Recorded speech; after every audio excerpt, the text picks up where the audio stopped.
What's up, everybody? We are back. It's YAP2ASIA, and it is episode number 9. And I'm almost running out of fingers for the number of episodes we have, which is a good thing. So we've got a very special episode coming for you this week. We've got Alan joining us again from VCT China to help us break down what's going on in that region and try to figure this all out. So, Alan, first of all, welcome back. Our first repeat guest here on YAP2ASIA. And what's been going on with you? How are things over there? Yeah, it's kind of the busiest week that I have ever going through, because this week, like, Americas and Pacific has been starting also, and with VCT China, it's really like you have been going through like every time zone in the world. Yeah, it's kind of busy, but it's interesting to see different things that is showing up, and a lot of upset, not only in VCT China but also in other regions. Yeah, it's interesting. Yeah, it's been a pretty crazy start to stage 1. A lot of interesting matches across the world that have been going through. Quack, you've been here in Korea with me again. How are things going for you in Pacific and back into K-Town? Back into K-Town. Ooh. How are things? Well, I mean, I think it's good to be back. Of course, it's fun. Apart from that, just trying to get adjusted or reacclimated to everything. Definitely going through bouts of anxiety and maybe depression even. But hey, we're here and we're doing everything. Well, we will do our best to alleviate that. Maybe not on this podcast, but like otherwise. All right. So watching Ted Lasso. That's a great solution to a lot of life's problems. I'm with you on that. Love that show. And I appreciate you, Quack. So, thank you. All right. Sleepy, you've been chilling in Indonesia. What's going on with you, man? Yeah, for sure. I think chilling is the right word, except for maybe like 2 days ago when it was time for Paper X to play again. And as you all know, the first half was pretty hopeful. But obviously everything went downhill from there. So honestly, it's been slow, except for that one day. And I'm looking forward to this week and see what's up in the future. Yeah, for sure. And me, I've been back to the grind. So yeah, just like Alan, just very busy watching a lot of different VCT when I can. So it's been pretty hectic. Back to the insanity of VCT. So first of all, though, there was kind of something interesting going on in China that I think before we talk about what's been happening in stage 1, there was an event in China that took place between or maybe during Masters Bangkok and then in the lead up to stage 1. So we did have kind of a unique thing that no other region has been doing. It's the China Evolution Series, which is sort of a very different idea. Alan, can you talk to us a little bit about the Evolution Series and the ideas behind this? Yeah, I think this thing is kind of unique. Like, there is nothing like this series in other 3 regions, and it's really unique. And the most important aim of this tournament, of this series throughout the whole year is, I think, it's for the audience and for the teams. For the audience, it really fills up the gap between like international tournament and the VCT the main event. And also for the teams, it gives you some space that is better than Scream, but maybe worse than VCT main event. But it's something in the middle, but it gives you something.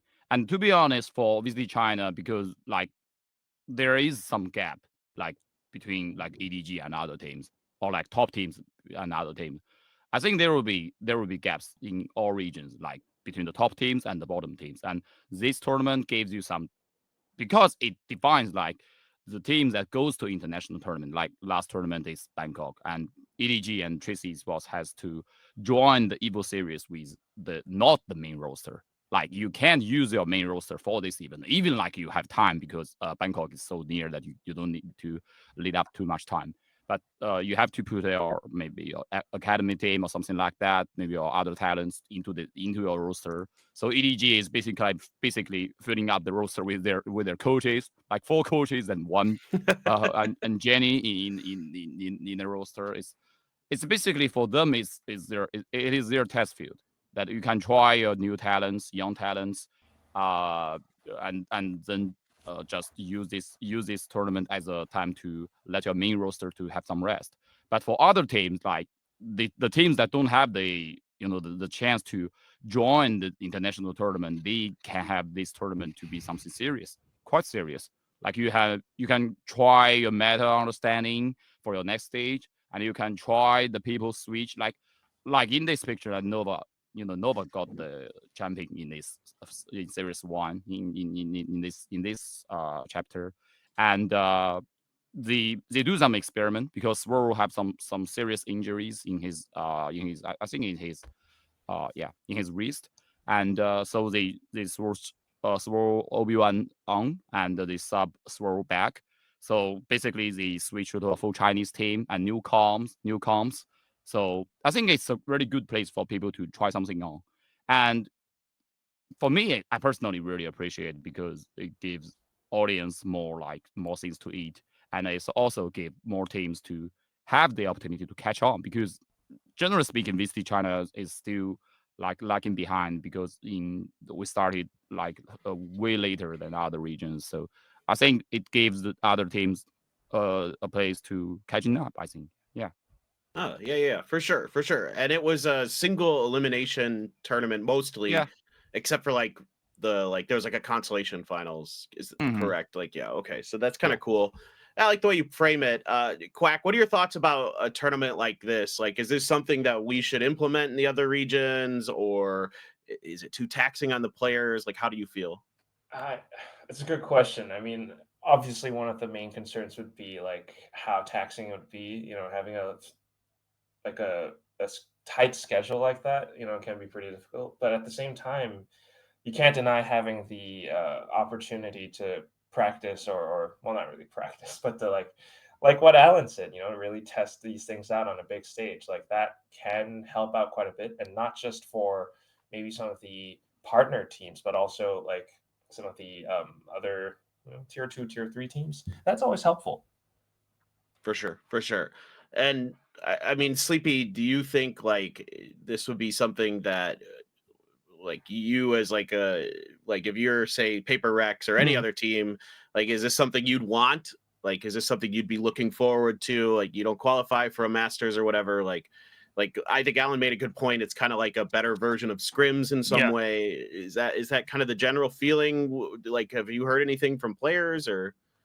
I mean, we've heard about this for a long time. I think for a lot of teams, they feel that the calendar is not packed enough, especially for Valorant. Right? There's so many gaps within a year that you only get to play less than 15 times in a year, which is crazy if you think about it. You're a full-time player, you're a full-time roster, but you only get to play 15 times across the year, which is not enough. So this feels like it's a good middle ground, a tier 1.5, if I may coin that. It's a good place, like Alan said, for you to test stuff, especially in this the current meta that we have right now, which is heavily reliant on utilities and testing new agents, new ways to mix and match abilities. You're already seeing a lot of teams are falling behind, and we'll talk a bit about that later. But if you have opportunities like this Evolution Cup series, that's the perfect way for you to catch up and test new stuff, and teams will get I guess affirmation that the stuff you're trying is working. And if there's no way for you to test it aside from scrims, which really doesn't reflect results sometimes, this might not improve the league in general because the teams are not catching on, and that's just bad in general, right? So personally, I would love to have this in Pacific, for example, for the audience, for the teams, but mostly for the development of the whole league, and not just the individual teams, because it eventually benefits everyone in the circuit. Sure. I mostly agree. I mean, I think there definitely could stand to be a little bit more to do, especially during those long breaks during Masters for some of the teams, because if the Masters isn't in your region, especially, right, you're not going to have the opportunity to scrim or vice versa, like those teams come to your region and you're able to scrim them, like that can be a huge advantage and can be a big boon to what's going on around you. So yeah, I'm right there with you guys. I mean, on top of that, just to add another point, right? It really depends which perspective you're taking here, but for the teams that are not qualified to the international events, this is like a good place for you to catch up, right? But this, I think, exacerbates the problem of the qualified teams of having no time to prepare for the next stage, right? Because they now not only have less time to prepare, they're also going to have to face people like, the teams that are actually playing in these series, for example. So it's like a double damage for the qualified teams. Like, not only are you going to be left behind because you don't have to catch up, now the other teams are going to have time to experiment and catch up even more. So I don't know if that's what the qualified teams would want, but definitely for the non-qualified teams, this is the perfect opportunity. That's true. That's a good point. Yeah, be a little bit harder if you're a team that goes to a Masters and gets eliminated in the group stages or whatever. And yeah, for sure. All right. So pretty cool though. I think in general, like we like this kind of idea. Maybe we'd like to see this something like this implemented more across the board globally. Let's dive into a little bit then directly into stage one for VCT China. We've seen some pretty crazy stuff like Alan was alluding to. There's been some upsets. I think the first team we'd like to talk about is Fun Plus Phoenix, who's come out with some interesting sort of changes. They've come out with a 2-0 start, maybe Autumn kind of taking on a more important role as the IGL of the team. Alan, this seems promising for FPX. Like fans for this team from last year, got a taste of like kind of this unique play style they have, a lot of triple controller, things like that. How do you see this FPX team now in stage one, particularly with Autumn taking over? Yeah, it's actually quite complex because during a lot of the players from FPX streams, so they basically talking about this whole like the new communication system. So Autumn is taking the IGL role, but mostly like between the rounds, like during the freeze time. But during the match, during the round, like the on the fly call is mostly done by Yosemite. So it's really like how to say, it's really a complex thing. I don't know, like I don't know if it will work like in the long run, but for now, because Autumn's Chinese is still not that good. Like he can use Chinese to give IGL, give directions on the fly during the round in a very messy position. But yeah, I think this is something like you have to adapt, and their adaptation is okay. We have two IGLs. Autumn is giving the big directions, some strategy. If we are going to play fast, play slow during the rounds, but then in the round, like maybe in a very different situation, Yosemite will take over and see what we will do and how we are going to play. So it's very difficult but very unique style. A lot of teams do have like two callers in their teams, but for FPX, I think it is their adaptation to the current situation because Berlin is gone, and now you have to find a new IGL, and finding a new IGL is really super hard. Like if you want to find fresh new IGL into this team, and when he is not really familiar with this team, so I think for them, finding someone inside who has been played like Autumn for a long time, maybe Yosemite for lesser time, but at least you have really noticed him for a bit to use them as IGL. I think it's a better option. And for now, I think the results talks like for themselves. Like they have two wins consecutively, and during a time that is really a lot of upsets is already happening. Like ADG lost to Nova, like DRG lost to TC, a lot of upsets. Well, FPX at least hold their ground like really solid. I think yeah. So at least for now, I think it's a really good option. I don't know for a long run. Maybe they will have firmly like one IGL in the future. For sure. For sure. Are there any other thoughts between you guys, Quack and Sleepy, on what we're seeing with FPX? I mean, I think, again, international fans probably going to be happy. This was a team that really won the hearts of a lot of people globally, myself included, last year at some of their events. what do we see as the future here for FPX? I mean, first of all, you know, for our OS fans or just our OS colleagues, even, Yeah. they are definitely happy about this, right? Like, this is so cool for Autumn.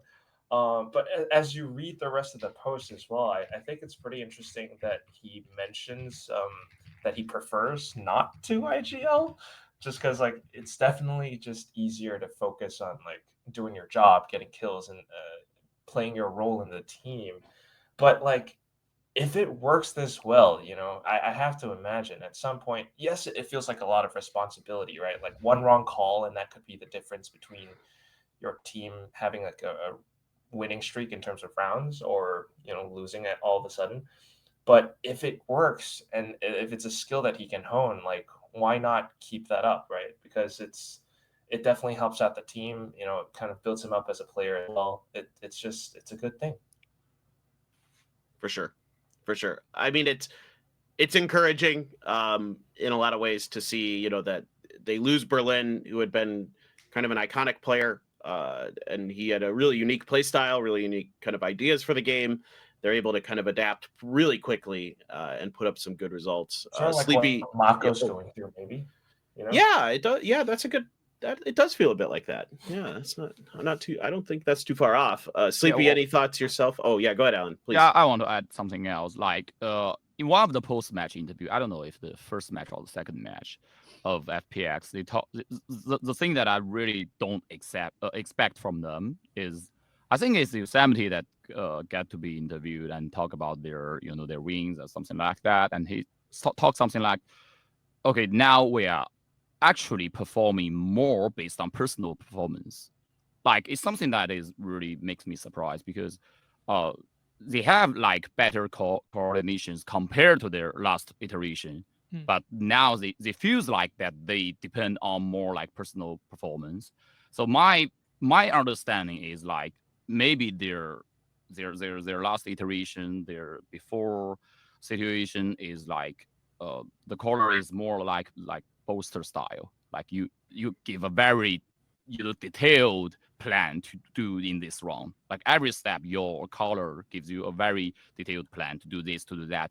The plan A, plan B, plan C. He gives out everything. But now, like FPX for Autumn, he can't do so because you are not in the same language environment, and you just give directions between the rounds during the freeze time. So basically, I think he will give rough ideas. Like this round, we want to play fast, play slow, but he don't give anything like really that specific, like a poster style color. So I think maybe like before, maybe birding is more like this kind of detailed like color, but now they'll prefer a rather like loose or some kind of like that, and more depend on the fly changes, adaptations, communications, and sometimes Yosemite will step in and to give up to giving other directions.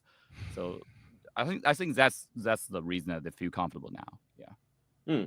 Okay. Very good. No, I like that. I mean, they look really great. They've got a huge round win differential. Yosemite's been playing out of his mind. I think he's like plus 40 right now in KD. Wow. That's bonkers, dude. A lot of ice that he's playing too. So really kind of able to adapt to that new agent meta that we've been seeing a lot. So really excited. What about Shrimp? He joins this team as well. Somebody put in this doc he's Chinese karrigan. I don't know. I don't know that much about CS. It really looks like this meme.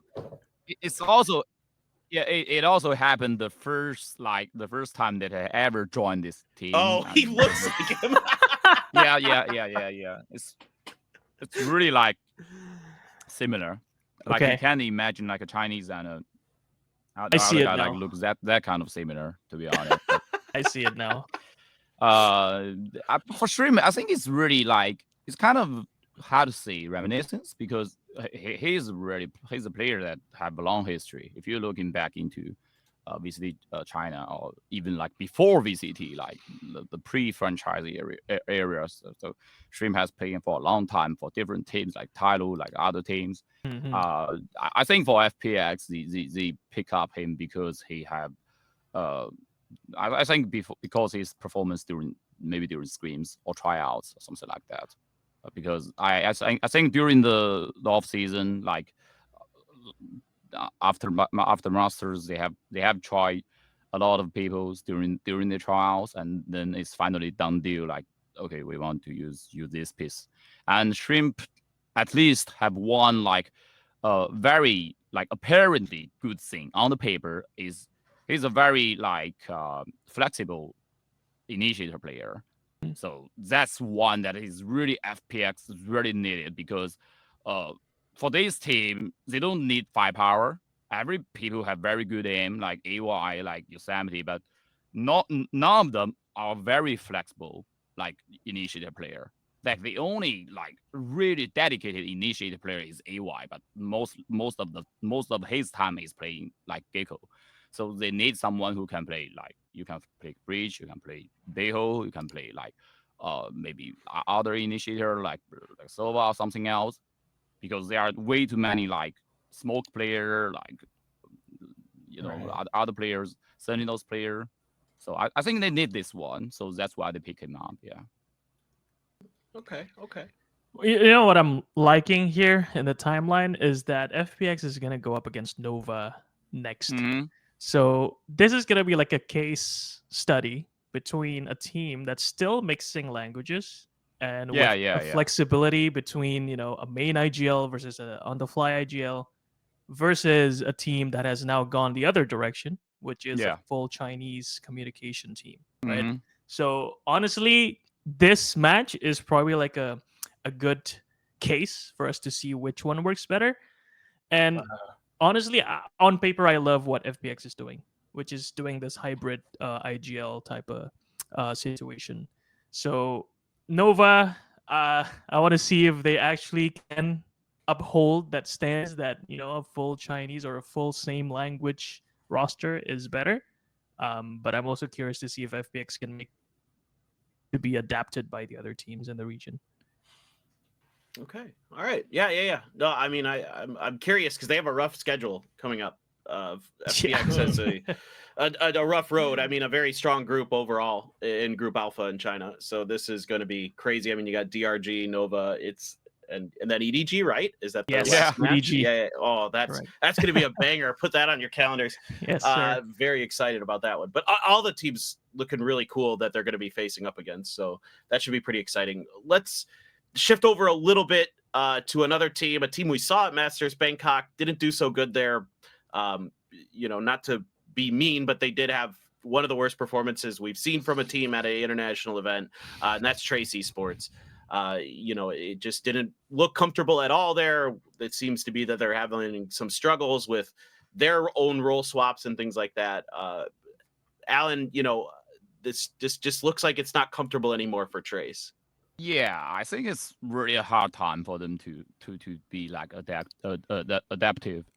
It's an era for adaptive person, because if you can like switching fast and tasting different things in the meta and try something different out and finding the best solution in the meta, then you are the winner. But if you can't, then you'll have a very tough period.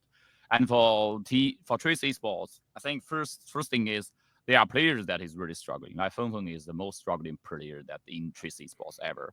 Like he used to be a very beautiful like race player, like not only in VCT China but all over the world. But unlike other like race main player, like we see maybe Zekken, maybe other race player, like even like Jing switched to smoke positions. I think he looks better now, at least more comfortable.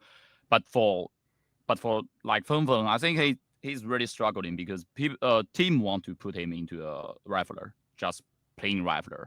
That is, you have good aim. You need to like be the second entry and into the game and trying to put up your performance, doing the firepower thing and do for the teams. But actually, I don't think neither Feng or the team has prepared for this style. And sometimes they will put Feng into like Euro or other agent, which is really like I think conflicting with his own play style, because Feng there is a nickname in China which is not really good, to be honest. It was like there are fans like in China as talking Feng like he has I don't know how what is it in English? Road angry, like you drove on the road road rage. and Road and rage. yeah, road rage. Yeah. So a lot of Chinese audience, I think, like Fengfei is like that kind of player because every time he has someone, why do you dare to pick me? And I'm gonna repick you. Like I see. it is really Oh. it is really see. irrelevant to the agent that he's playing. Right. And also that I don't really like 100% agreed with this theory.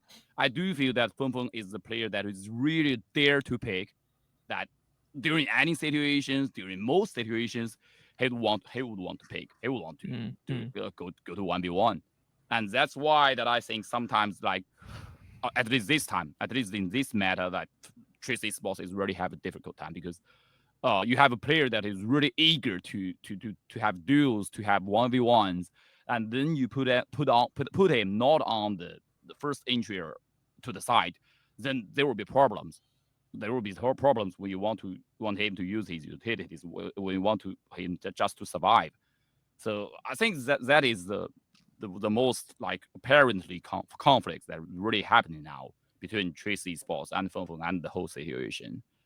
And another thing that I think is their macro play, because I think during the match that their first match when they win over AG, All Gamers, it is a win, but there are very apparently like traps in there. Like there are times that they reheat a site 3 rounds, 4 rounds, 5 rounds, one round after another, and they just hit the site again and again.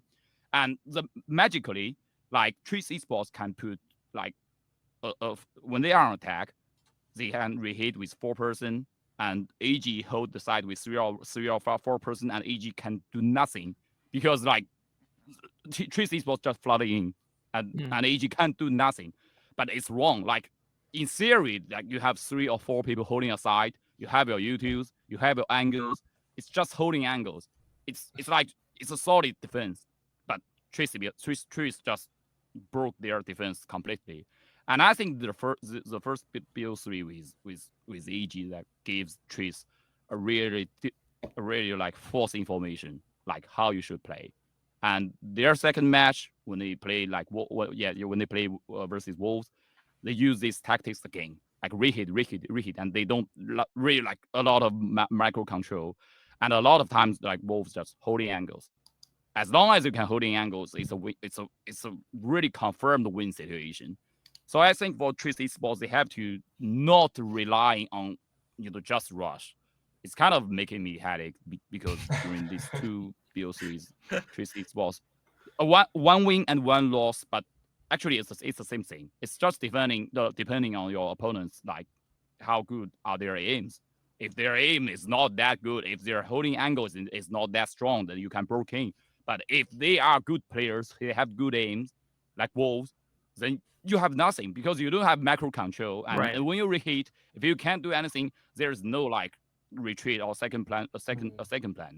Yeah. Right. So I think for Trace Esports, it's really a difficult situation. You have to like have more macro things. Yeah, it feels like what you're describing, Alan, is that Trace feels a bit one-dimensional right now, which is heavily relying on their individual performance instead of focusing on like the more general gaming theories that you can apply to a round, for example, which I think is and one more thing.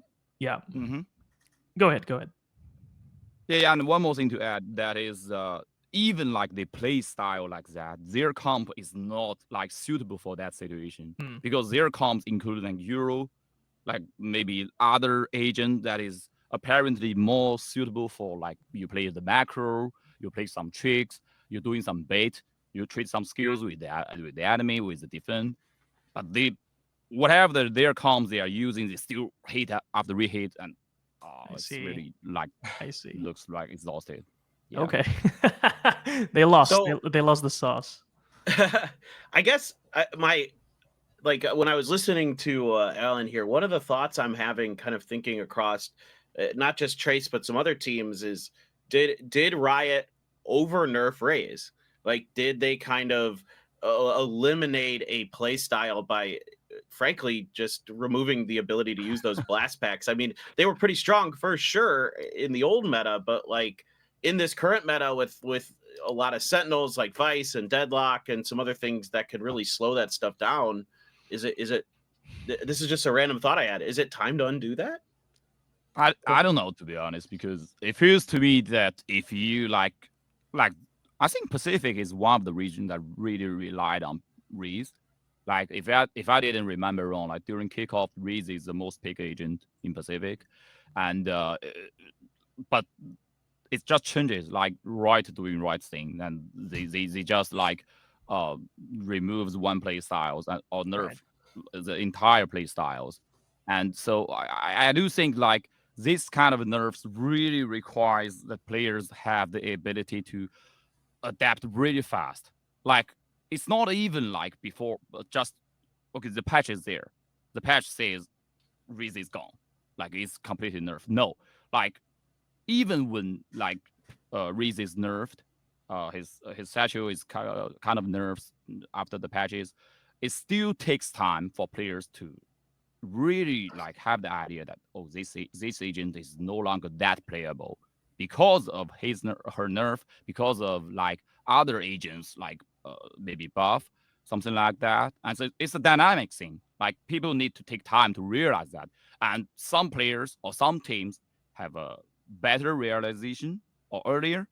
They know that they realize that we need to change earlier, and other teams maybe a little bit, lacking in our understanding, and they will become the latter one. And when you become the latter one in the trend, it's really difficult for you to catch up. So I do think that it's not only happening on Raze, it's happening a lot of regions that when they nerf something, it takes time to show the effect, but you have to catch on, you have to adapt. And to be honest, I don't expect Riot to to roll back too much. Maybe a bit, but I don't expect too much. Yep, that's fair. That's fair. Okay. Any other thoughts on FPX before we move on? I mean, I think in general excuse me, Trace. Gosh, Trace Esports. before we move on, I mean, Quack, do you think we're going to see Trace at another international this year? Where are we feeling on our temperature check? Well, I mean, the current results, it's hard to really predict, right? Unless they start to show, the opposite of what Alan is saying, maybe they show a little bit more depth in their strategy. It's tough to say. So I think actually everything that Alan's been saying is quite like prevalent in what we're seeing. The whole thing about the meta and then like players having to adapt to it. Just thinking about last year when Shane came back, he was still doing like stuff with the satchel where like on Bind, for example, it just lands somewhere in front of Labs rather than behind it. That was something the old ways could do. But then at the same time, I guess, in some of these matches, like where Wolves played against Trace, I see that Juicy is doing pretty decently on Raze as well. I don't know if it's entirely just like the meta. It definitely plays an effect as well. T1 doing well, I think, is a great example of like how they're working with the Teo breach stuff. So one way or another, it's just figuring out ways to adapt to whatever is the current world that we live in, basically. Yeah. And that's part of the job. That's part of the game. Yeah, I think T1 also adapting against the Tejo breach meta was also a big part of what they were. Yeah, for sure. I mean, it was a little of both, like, but they had a good read on a lot of different situations. Okay, so Trace, we're still a little unsure, but we've seen it plenty of times where a team starts a stage bad and then bounces back, and it's just like, oh, they just had a bad week or something, or a bad couple weeks. So, all right. Curious about that. Going forward over to Nova, this one very exciting here. We see the team that wins the Chinese Evolution Series and then takes down EDG, the defending world champions. If you go back to last year, obviously they got third at Masters, so also still a very good result, to be frank. Let's focus on Nova first. We'll get to EDG next. How are we feeling about this Nova team? They seem to be really stepping up all of a sudden. Any thoughts out there? I think for Nova, it's really like I still don't know how good this team is. Like yes, Evo Series is a thing, but even like the teams themselves have once spoken up about this thing, that they do know that Evo Series is nothing like compared with the main event of VCT, because it's just different things. You don't have the main roster of EDG and Trace Esports in that tournament. So it basically means it's not nothing, but it's you don't want to put up too much about that champion. So, and I think during the first matches, like in the last 2 weeks, I think Nova has showed like they have a very slow start, and but this team has some promising like players like Guang, like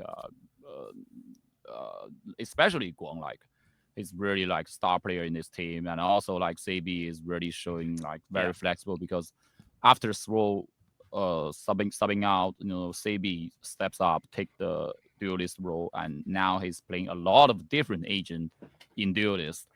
And also the young player like Azir has also showed up really big. And I think this team can thrive on very messy situation, like scrappy situation, as long as the match is really scrappy. And that's what this meta is looking like, that there is a ton of utilities in the side, or the side, and a lot of stuns and different things in the area. And I think Nova players have a very like chances of thriving during this meta, because I think they are good at this. I do think that the reason that they are good at this is because like after Swole is subbed out, like the whole Chinese comms is better for them, and I think they have a stronger belief that in their coordinations. So a lot of times they will try to do the aggro things in the very messy situation. A lot of moves that is really you can't expect, but just because they have the firm belief that other people can catching up, other teammates can catching up, can do the coordination. So I don't know. Like Nova is rated quite high in Chinese community before stage 1, because they have won the Evo series, but also because they have full Chinese roster. Yeah, that's what I thought. Yeah. How do you pronounce the other two players? Is it Obone? Actually, it's OB1. Oh, Obi-Wan. Oh, Yeah, it's kind of OB1. Yeah. I see. Okay, like the character from Star Wars. Okay. hello there. Yeah. And the other player that is really struggling. It's actually the basic pronunciation is Odin. It's Oh. O0. Zero is Ling, right? Yeah, zero is Okay. Ling. Yeah, it's there's Chinese one. Yeah. Wait, And so the other he has a nickname which is yeah.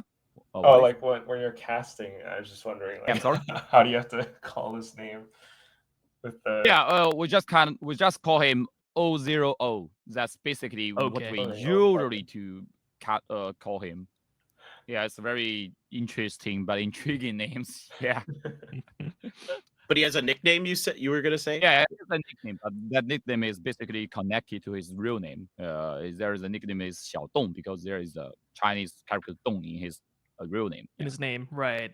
So Yeah, yeah. Lil something, which is his name, Yeah, right? yeah. Like Koan like I yeah, see. like that kind of thing. Okay. This is quite curious for Nova. But Quack, any follow-up thoughts? They did lose to DRG.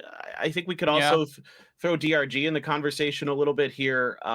They've looked pretty good, I think. I mean, they look great against Nova, and then they kind of didn't look so good in the next match. But any other follow-up thoughts? I can't say entirely for sure unless I fully follow everything.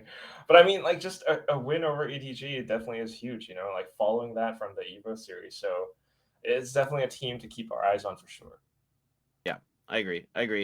All right. Well then, I think we're excited about Nova, but we're not 100% sure what we're going to see from them in the future. But it seems to be trending upward, which is a good sign. Let's talk about EDG then. I think there's a lot to break down with EDG. I think we could talk a little bit about what we saw at Masters, and then kind of talk about the follow through that we've seen post Masters. Sleepy, you were there at Masters. Yeah. What are we feeling about EDG right now? Well, let's talk about their Masters performance first. Sure. Let's cover I that. mean, they placed third, which is pretty good overall, but obviously not what they were hoping for since they came in as like the defending champions coming from last year. But obviously, these performances are still pretty good. You know, they did win against T1 before eventually falling to the eventual champions. And they also beat household names like G2, for example. So they basically lost. They basically won against the 2 finalists of Masters Bangkok, and then finally falling to T1 in the lower bracket finals. But I think the fact that they are the kings of China, which, as Alan probably said before, which, you know, there are gaps between the top teams in each region, but it seems that in China the gap between EDG and the rest of the teams are just so far, and that actually worries me because it just means that, quote unquote, it's easier for EDG to qualify to international events because the gap between them and the rest of the teams in the region are so far apart, right? And so that might lead to them having false beliefs in terms of their strength. But seeing them at last year's champions, becoming the champions, and then Masters Bangkok placing third, this kind of leads me to believe that EDG is just strong in general. So personally, I'm not too disappointed for them that they did not reclaim the title after winning champions. But we kind of have to see how they can hold up this dominance over the region and how long before we see teams starting to figure them out, which is already the case with Nova, right? They beat them 2-0, which is kind of insane if you think about it. We haven't really heard anything about Nova until last year. And then suddenly, start of stage 1, they beat the defending champions, the kings of China, basically. So yeah, I want to see more from EDG. I have some thoughts about EDG later. I'm going to break down some of the rounds they played against Nova, but in general, I just want to see them keep up. I want to see how they can defend this throne that they already hold for so long. Okay. I'm gonna save Alan for last on this one because I think there's a lot of cool stuff that's going on with EDG that we could talk about. But you know, Quack, you're back at home, you're watching EDG.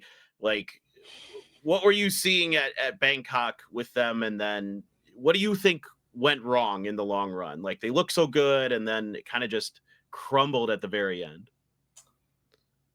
I don't know if it's anything that really went like wrong per se. Like, the one game that stands out in my mind was when they actually knocked T1 down into the lower bracket. Like, KangKang was doing a lot of impressive things as the Neon, like so much aggressive space. Chichu, of course, was like just stopping T1 every step of the way.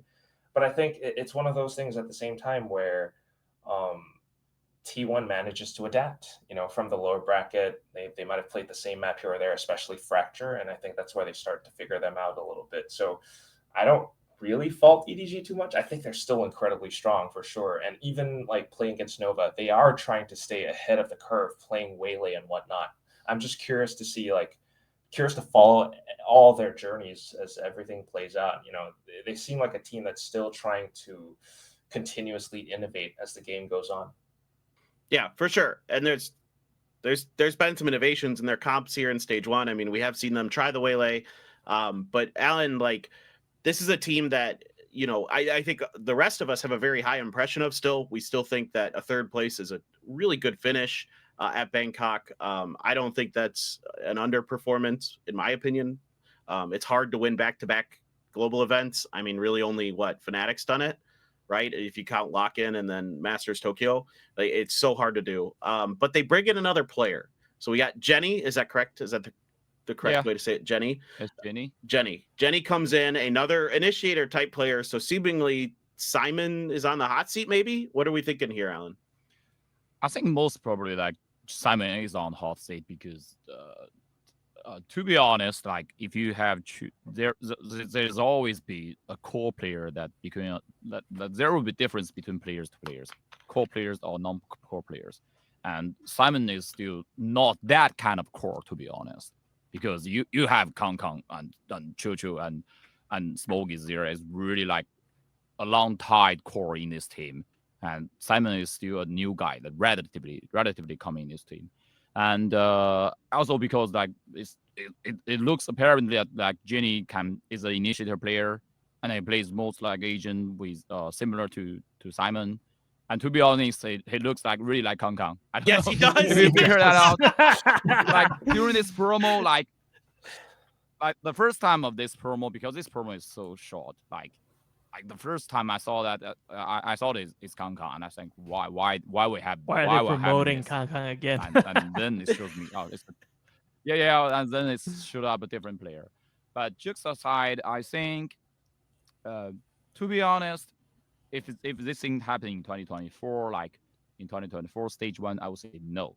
They wouldn't do this. They wouldn't switch subbing a player in and subbing a player out just because, you know, 1 or 2 matches not performing well, or just one tournament not performing well. But then, you know, Simon effect coming in, like the sub Simon in stage 2 of 2024 just after 1 matches, and maybe because the result of Masters Shanghai, and after a few months they got world champions. Yeah, so basically, like if I'm the last year version of myself, because if I didn't remember wrong, the last year I'm still like hold strong, like they shouldn't do this. They shouldn't subbing in and subbing out that earlier. I think they should give the old core more time to do this, but they still do this whatever, and they got world champion, so they would have more like tendency to do this again, to be honest, because you got so much like strong positive feedback from your last movement like this. You switch up a player, maybe because you think he's way stronger, maybe because you think this is the must do to follow up the trend, to follow up the meta, maybe because other things, because the atmosphere, the read or something or whatever. But you did have a very positive feedback, and that is really important because people tend to follow the trend, follow the pace that you did before when it is correct. And even though that I think it's still risky, but not only me, I think a lot of Chinese audiences won't be surprised like the last BO3 if they sub in Simon out. But they don't. Like when they lost to Nova, they do have Jenny on with the team to the arena, to the venue, and as the 6th man, but not on the main roster. So I don't know, like you if you really just want to give more stress to like you want to push Simon to you should performance better, I don't think that is the really good theory. I don't think that is really happening there, because just like here's the thing that I want to cutting in, because I think I saw a post like talking that Autumn is talking about the switch between Silva and Carpe. It's also not like that. It's not like you put Carpe there because you want to push Silva. You need to do better. No, that's not a normal person or coach would do. I think, like, I don't think EDG is doing this. I think EDG mostly is preparing, like, if like this meta is really going heavily to maybe Euro, maybe other agents, we maybe need a Euro player because Jenny could play Euro. I think he plays some Euro during his rank, a lot of Euro during his rank. So if they think that Euro is the must pick, if they don't pick Euro, if they don't like follow the trend, then maybe they will try to sub him in. But if there is other options, like I think EDG is trying that Wele or something, some other comms, and they think, oh, Euro is not a must pick, it's not something that we have to take, then maybe they will stick up to what is their current core 5. Yeah. That's quite interesting. I mean, then do we see like potentially double duelist in the future for EDG, where you're running, Jenny on the Yoru and then KangKang on, whatever other duelist is going to be and kind of suitable? maybe Chamber, to be honest, I don't know. Oh, Chamber. That's yeah, that's because a good like point. if you have Pearl in the map pool and Yeah, you have yeah. like examples like G2 that is there, and you can see that even Chinese players like YU on Wolves have tried out a lot of times on Chamber on this map. I think they could have a tendency to do that, to be honest. Okay, that makes some sense. I mean, I was a little bit worried for Simon. I thought like especially his KO is extremely good. I mean, he's not the best fragger on the planet. He can be a little whiffy at times, but I think it was on the bind versus G2. I thought he hit some crazy good Yeah. flashes. Like Yeah. his timings were outrageously good. So for me, I was just kind of like, we'll see what they do with Jenny. But I wouldn't be surprised if EDG, like, this is just another oops, we dropped the series and then we run the table the rest of the way and just win the rest of our matches. They've done that so many times now. I'm not super concerned. Any other thoughts? But we will get to Sleepy's stuff, but I don't know if there are any other thoughts on Jenny before we move on. Yes, actually. I Good. just want to good.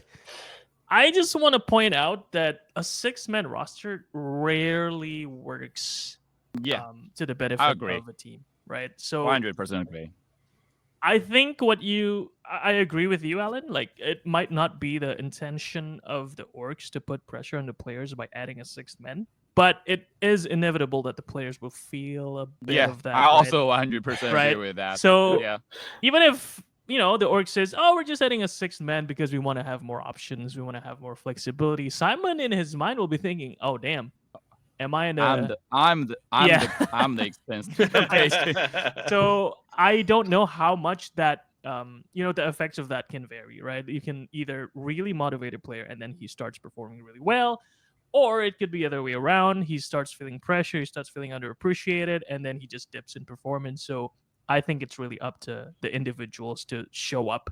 And for Jenny, I really want to see him play just to see whether he can fit in this new iteration of EDG. And I think this is at least a good look on paper for EDG because it's showing that they are willing to try to innovate, which they are already doing. But I don't think they're there yet, and especially because they did qualify to Bangkok, so they have less time to prepare for stage 1. So maybe in terms of their innovation and experimentations, it's kind of not there yet. But maybe with this new addition, we're going to start seeing more of that, and we'll see more results. Like you said, Clint, they might just roll all the other teams after this because now they have a bit of time to actually prepare.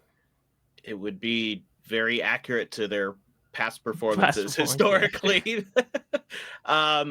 So I think I want to end on EDG's, like, some of the quotes and stuff they talk about. But before we get to that, I think this would be a good time to sort of break down some of what we're seeing with EDG. And Sleepy, Okay. you've prepared some stuff, and I'm really excited about this. Sure. All right. I'm excited about Alan's cat too. I just want to say it's so cute. Yes. What's your Okay, cat- so what's your cat's name? Hold on. Real Yeah, quick. what's the your cat's name? The Echo, Echo? Echo, because her voice is so vocal in this Ah. house. Oh. and also one of the reason is he has different colors in her eyes. Oh. If you know Overwatch Echo, yeah. Yeah. Heterochromia. Heterochromia. Yeah. I have that's a little bit pretty of that cool. too, actually. Wait, you do? Yeah. Oh, damn. My eyes are, one of them's like a green brown, the other one's like a green blue. Yeah. Excuse for I us to stare at see. the paper thin size. Unfortunately, I'm Yeah. colorblind, so I wouldn't be able to tell the difference. Really? Clint? Yeah. You really are? Oh, I really am. Oh. It's not that extreme, but I'm pretty sure Yeah. I won't be able to tell the difference.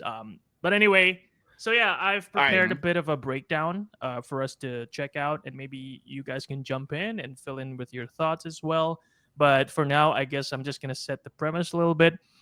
So what I did was I watched the game between EDG and Nova, the two maps they played, which is Ascent and Fracture, and I kind of identified a bit of the causes of why EDG kind of lagged behind, and I want to see if you guys agree with it. And so let me try and break it down, starting with this round on Ascent, where they're up to 3-3.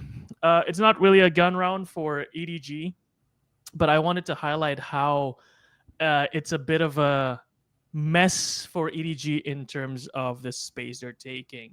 As you can see here, KangKang with his Bladestorm got a kill, got traded immediately at mid. And what I want you guys to check out is the movement that Nova is making towards the middle of the round, which is to push A main control, right? And what I'm seeing here is that EDG is kind of lacking in terms of fundamentals a little bit, which is crazy to think about it because EDG has been around for such a long time. You would think that they would have their fundamentals down. Like it's become second nature for them almost, right? But in this case, you see after KangKang going down, they kind of forgot about A-Man. And this is where you see Nova abusing that gap. And as you can see here, they're not even aware that it's a possibility for Nova to push A main. So this is the vibes that I'm getting from EDG, at least for Ascent. And that's what got me a little bit worried for EDG because you've been on top for so long. I hope they're not forgetting all these fundamental stuff because if you're trying to innovate, but then you let go of your fundamentals, it's kind of like a net loss, I think, because the only way for you to make innovations effective is if you don't abandon your fundamentals like this round showed. And then we switch to the next clip, Joandy. I want to show you guys how Nova did this exact same round, or at least how they respond to it. So now let's take a look at how Nova deals with this A main push that EDG is doing. So if you pause here, Joandy, you can take a look in the minimap. The difference between how EDG and Nova dealt with this exact same situation where they don't have A main control is that for EDG, they were kind of spread a little too thin, right? Even though, granted, it was an equal round for them, but I think these types of fundamental approaches to the game is key because if you see what Nova is doing here, yes, they are trying to go for that A short or mid control. They did let go of A main, which gave the way for EDG to push out with 3. But at the same time, the way they approached it, the rhythm that they're going with, they still kind of stacked up within that middle area. So if there was a push from A main, they would have time to respond to it. And in this case, O, is that how you pronounce his name? Did hit Yeah. some insane Good shots. pronunciation. Thank you. He did hit some insane shots, but even if he did not, there was still another player with him ready to trade for that push from ADG, which is Guang.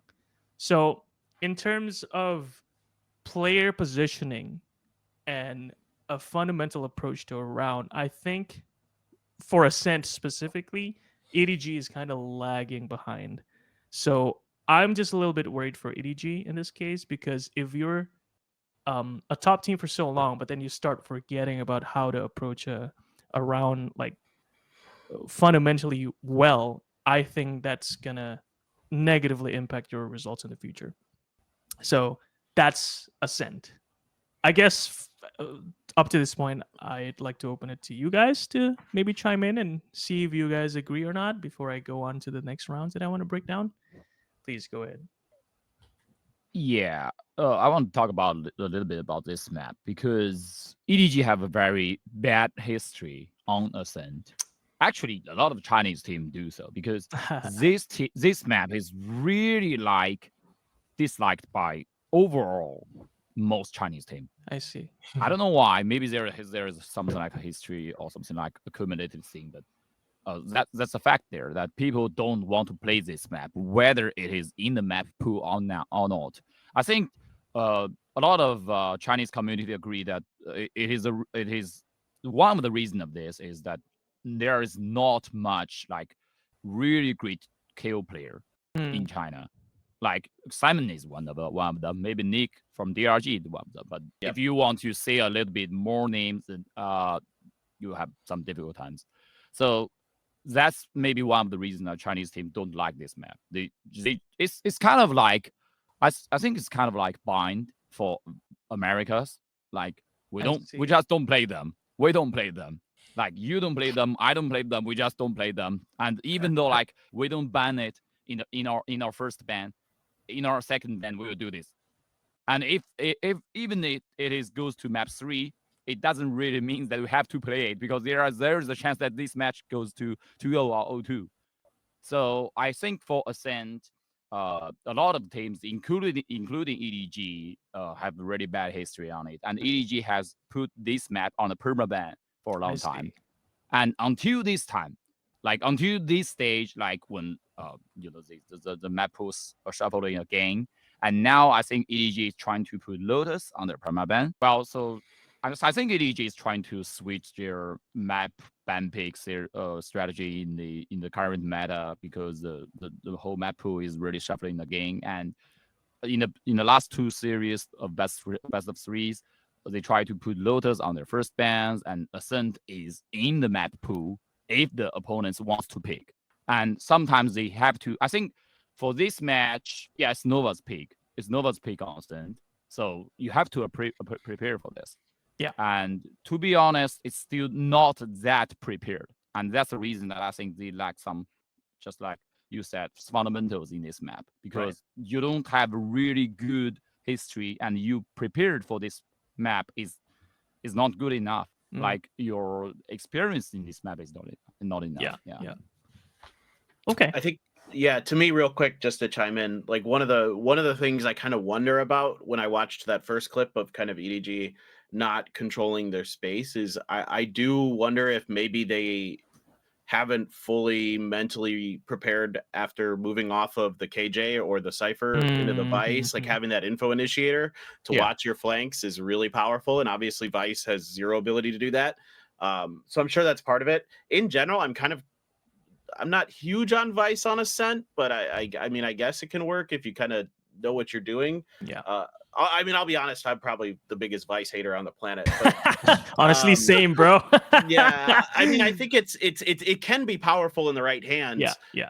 But I think a lot of people just aren't playing it correctly, and that's part of the issue. And now also with like Waylay in there potentially, like I think you have a lot of ability to get past some of her util anyway, so it's not the biggest thing. It's so many people misuse her ult, it makes me crazy on top of all that, which also I've been seeing with Waylay, so that's making me crazy.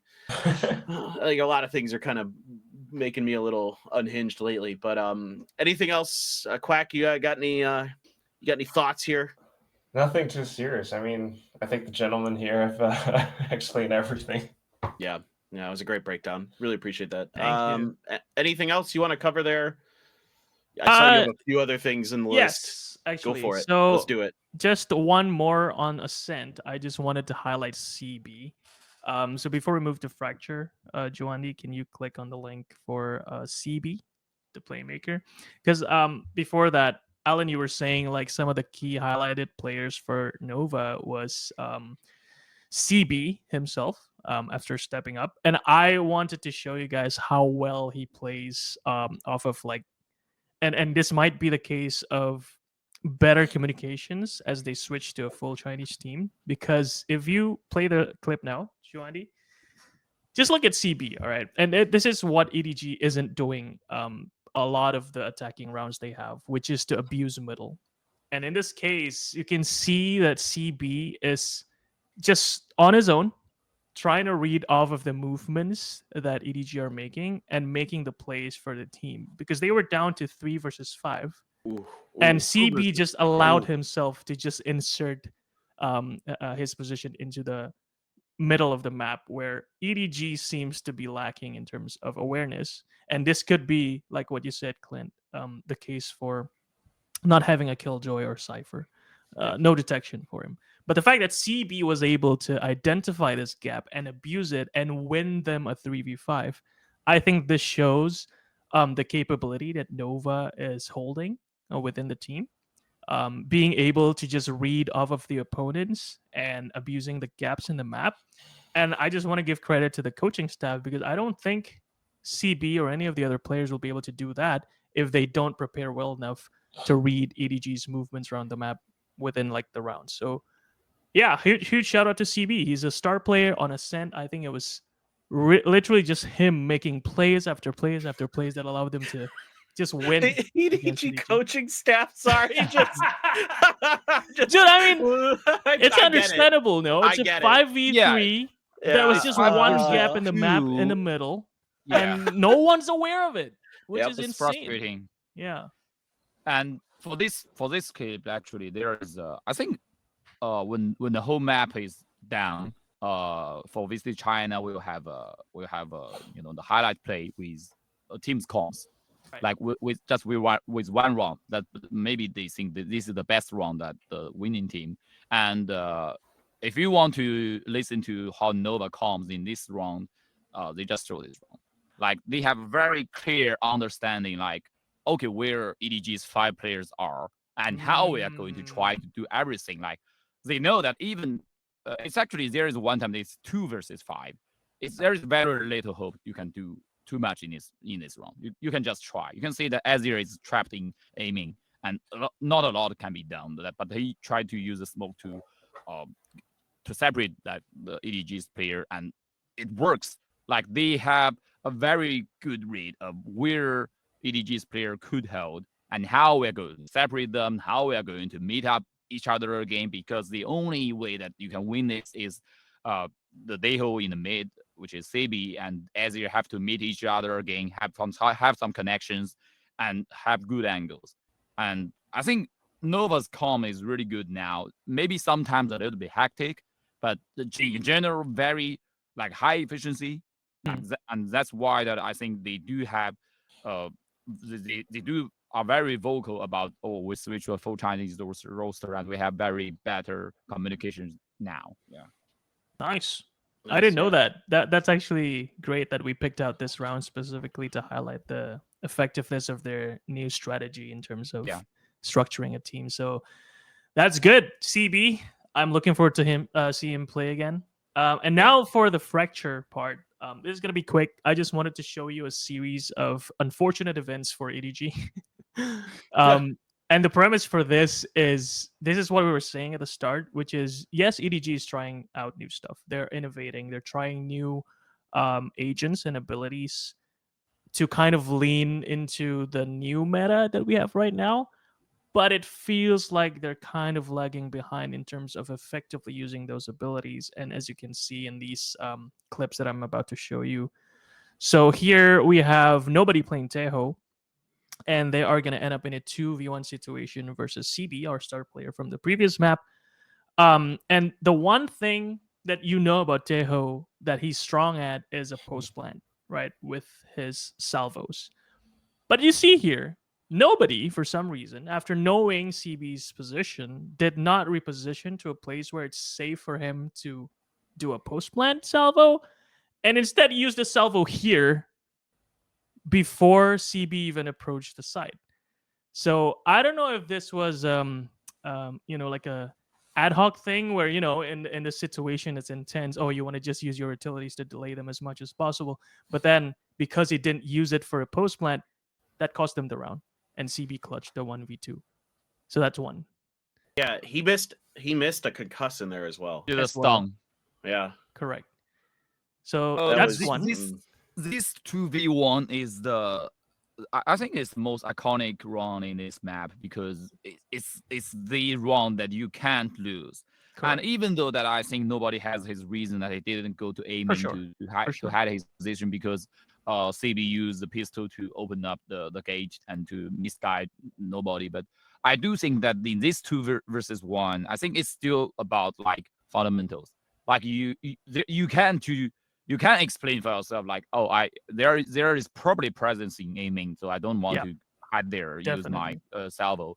But there is still something that you need to make sure that it is 2 versus 1, not 1 versus 1. But I don't think EDG is doing really good on that. And I wouldn't call that ego, but I would say that it is something that they missed during the matches, that they feel like, this is the round that we should win. Should easily win, to be honest. But with the stun missed and everything that's just changing fast, yes. Yeah, agreed. Well, there's better ways to play that position, regardless of even if he could, even if he didn't feel like he could get to A main, like with Chichu up at drop. You could play that a lot safer, a lot better. And there's a lot of different ways to handle that situation. So yeah, I agree. It didn't look comfortable on Teho there at all. Okay, next up. Okay, so this one, I think is just a missed timing, and I don't know if this is because they're not just used to the abilities yet. But nobody here can see he's a bit struggling when it comes to the timing of his utilities, because by the time he sets down his salvos, he's already being chased, right? And this kind of shows you how, as individual players, you kind of have to become a master at your agent, and you have to know like each and every timing of your abilities, which positions you think you're going to be safe in, even after using your abilities or while using your abilities. And it showed here that nobody is kind of struggling with that a little bit, because he saw the three players that was about to chase him down at towers, but then he still spent time to put down his salvo, which was not effective at all because he got chased immediately. So these are the kinds of small things that I want to see being improved by teams like ADG, especially when they're trying to innovate. But I understand that it takes time, right? It's going to take some time for him to get adjusted, for him to learn the ins and outs of a specific agent and their nuances.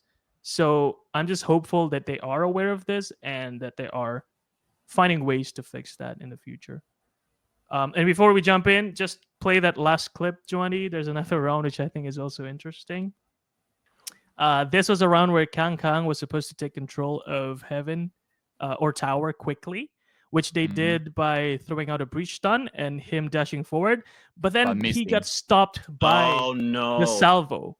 So all these very small misses is what's concerning to me. And I just hope they find a way to smooth their transition into evolving and learning the meta and like basically getting rid of all these small mistakes, because if you keep seeing that in a team, you can see that it's not going to work out for them too well. And that's all for my breakdown. Thank you. Nice. Good stuff. Very good. All right. I think we've done a good job of kind of taking a microscope to some of the Tejo stuff. Yeah. We have a little bit more to talk about. I think that in a little bit. I want to talk about one last team, and that's Billy. Who's looked really good. I mean, personally, I'm kind of happy about this because I'm a big fan of their coach. Coach Bile, who's been around in Korea for a very long time. Now he's moved over to Billy for the last couple of years, and seems to be on a hot streak right now. Alan, is this a team that we could maybe see in Toronto? Are they going to make a Masters? Well, the promo is good. This promo is like I'll check. What's the fake walking here? Let me check the numbers. Let me check the numbers. I think it's going really viral. I think it's something like let me check the numbers. Do I have the numbers? What is that pose? It's really like the chicken dance. I like the chicken fighting. I like that. So if you want to see the bitty bitty version of this promo, because this promo is really like wow. The numbers of how frequently there is, like how big this number is. I'm misreading the numbers. There's six figures. Oh wow! In Bilibili, like of this video, like it is the top player. Is it the top played? Yeah, it is the most played video of BLG's team channel ever.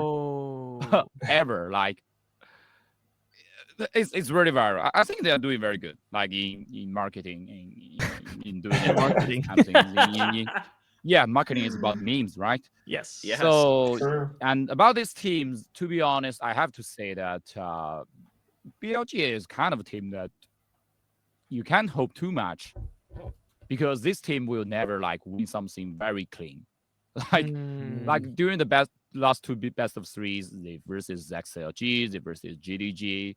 I think GDG is currently not a very good team, not in a very good form in Group Omega, and if you, I don't know if you guys are going to try that, to going through the vaults of BLG versus GDG. It's really messy.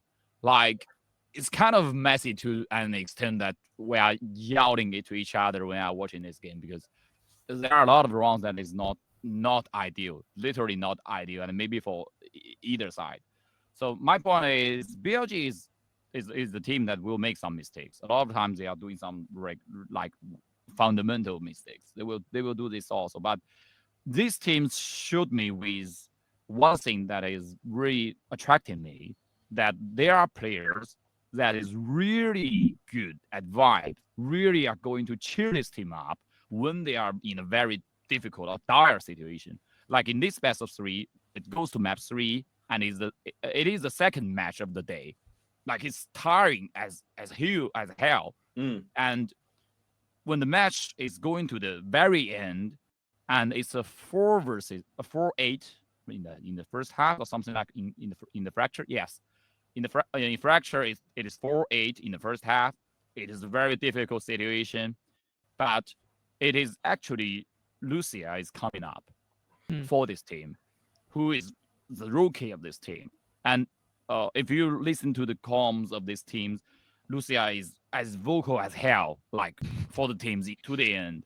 And it means a lot, because when you come to a map 3, when you come so close with a team, that is basically you don't have too much like in strategy, in personal performance, it doesn't really make that much difference.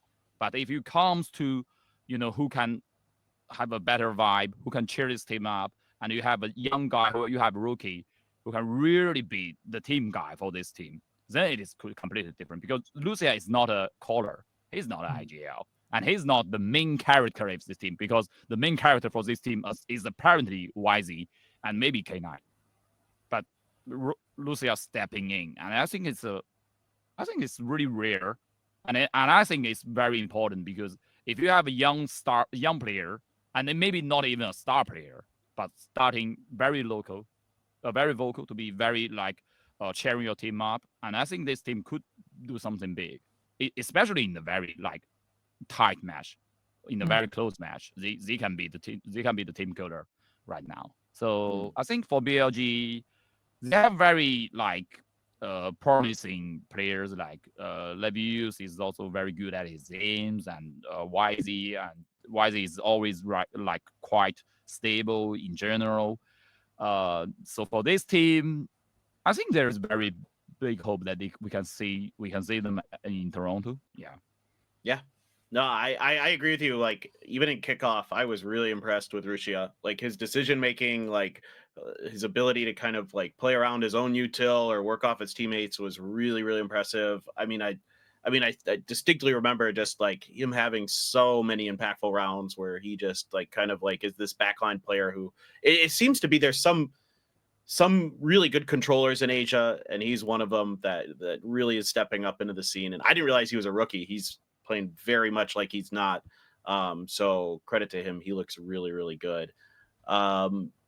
This leads me, I'm going to circle back real quick because I kind of missed something, but I think this works with like, we saw the Billy promo, like with their like, kind of cute, fun video, but also like, I think in English, we call it aura farming, right? Where you kind of like set up this persona and these memes and these funny things. But with EDG, they kind of do something a little bit different. And I went a little bit past this, and I want to touch on some of the things they say. Like KangKang, he said, if EDG had not been born, then VCT China would be in an eternal darkness. Ooh. Right? Like these like really just cool lines that are so well put together. I think there may be a few others in there on the spreadsheet, Juandi. I might have I did kind of blow past this, and that's my bad. Yeah, this one. But this is just and stuff like this. The person who can beat peak EDG has not been born yet.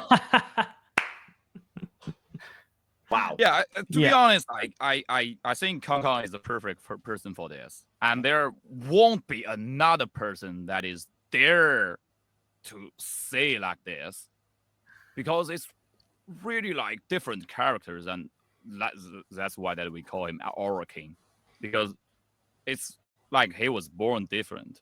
And I think I talk about this a lot of times, like during a lot of documentaries or something like that. But KangKang is quite different. Like even when the game is not there in China, like back in 2021, like the team is nowhere to be found in an international event like in Istanbul, in other events, like when they got bombed out of the group. But you can see that this guy is the person that is born for the stage. Like he enjoyed the stage, and he always talk to the audience, talk to the players, and it makes me feel that this is the iconic player that maybe VCT China need, maybe not, maybe the host global stage need, because Yes. you need the iconic player. So I do think that KangKang is built very different, and well, I do think, well, the influence can be like spread to your to your teams and to other people. So you can see that Chu has a lot of different quotes, like he have very good vibes, like cheer for your opponents if they win, laugh out loud if we win.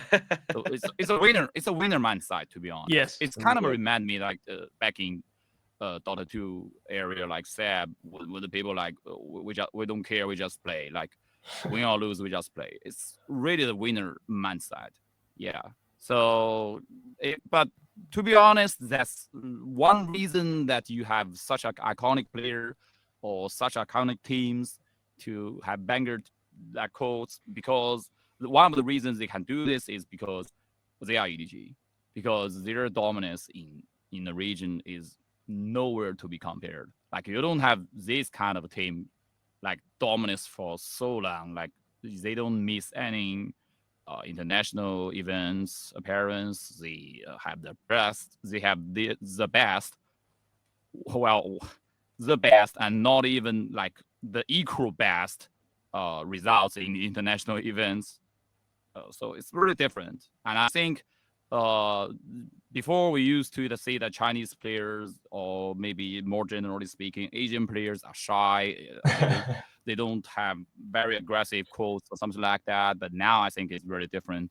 I think like Chinese VALORANT player will have a very different looks with EDG's player, especially with KangKang leading the way. Yeah, It's definitely interesting. Oh, we just had what, Thai on the stage, or was it no Killua? One of the talent kids, the newer players, and his response to one of the interview questions was like, "I don't know, bro," something like that. Like that's the difference, right? But we do kind of want to follow in this like KangKang sort of trend, and Yes. I can't remember where I saw it exactly, but wasn't there like one of the press questions or something where they asked him like, "How do you come up with such aura farming quotes?" And he kind of just says that like it's kind of yeah. innate or something, like, which basically says like I'm built diff. You Yeah, know, yeah. Yeah. like that's so cool. It is. He is built different. That is 100% fact. I mean, after seeing that grand finals last year at Champions, that round with the Guardian, that is forever one of the rounds in Valorant. Like, and then that's just the only players who are built different can do that. But he's got a great on-stage persona. I kind of wonder, are there any other players we think out there like that are sort of similar, but Well, to be honest, I don't think that much similar, because, like I said, EDG's position is really unique and KangKang's persona is really unique. But it reminds me of something like during the very last game of VCT China Week 2, and with the BLG's long match with GDG, and when the match end, and when they interviewed on stage with Neff, and actually the interview.